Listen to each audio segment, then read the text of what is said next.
আল্লাহ যাকে খুশি করতে চান তাকে ছেলে সন্তান দান করেন, আর যার উপরে আল্লাহ তাআলা খুশি হয়ে যায় তাকে আল্লাহ তাআলা কন্যা সন্তান দান করেন। প্রিয় ভাইরা আমার, প্রিয় বোনেরা আমার, আল্লাহ তাআলা যাকে খুশি করতে চান তাকে ছেলে সন্তান দান করেন, আর যার উপরে আল্লাহ তাআলা খুশি হয়ে যায় তাকে কন্যা সন্তান দান করেন। Can you imagine? আপনি কি এটি বুঝতে পারছেন যে আল্লাহ তাআলা যাকে খুশি করতে চান তাকে ছেলে সন্তান দান করেন?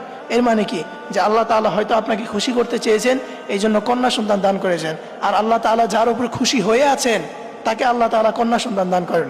আমাদের সমাজের ভিতরে অনেকেই রয়েছে কন্যা সন্তান হলে স্বামী স্ত্রীর সাথে কথা বলে না, স্ত্রী স্বামীর সাথে কথা বলে না, অথবা স্বামীর চাহিদা ছিল কন্যা সন্তান, স্ত্রীর চাহিদা হলো ছেলে সন্তান।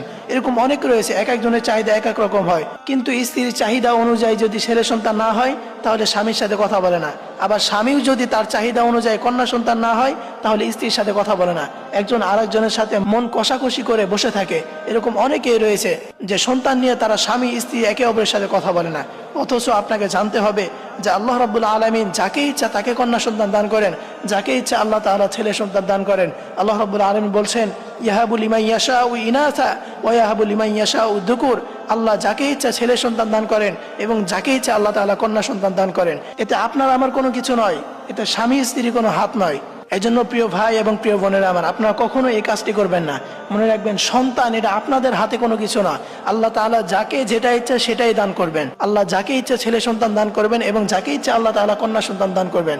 আর মনে রাখবেন, আল্লাহর হাবিব সাল্লাল্লাহু আলাইহি ওয়াসাল্লাম বলেছেন যে আল্লাহ যাকে খুশি করতে চায় তাকে ছেলে সন্তান দান করেন, আর যার উপর আল্লাহ তাআলা খুশি হয়ে যায় তাকে আল্লাহ তাআলা কন্যা সন্তান দান করেন। এর মানে হলো কন্যা সন্তান এটা আল্লাহ তাআলার পক্ষ থেকে বিশেষ একটি উপহার।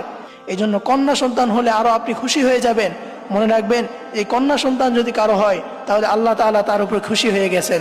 সুবহানাল্লাহ। আর হাদিসের মধ্যে এটাও আছে, কোনো ব্যক্তিকে যদি আল্লাহ তাআলা একটা কন্যা সন্তান দান করেন, ওই কন্যা সন্তানকে যদি সে ভালোভাবে লালন পালন করে বড় করতে পারে তাহলে ওই মা বাবা জান্নাতে যাবে।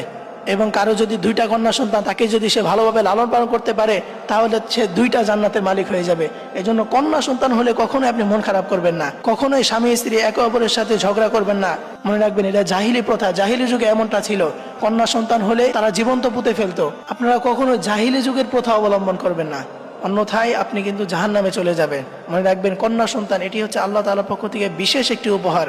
কন্যা সন্তান আল্লাহ তাআলা আপনাকে দিয়েছে, এর মানে হলো আল্লাহ তাআলা আপনার উপর রাজি খুশি হয়ে গিয়েছেন।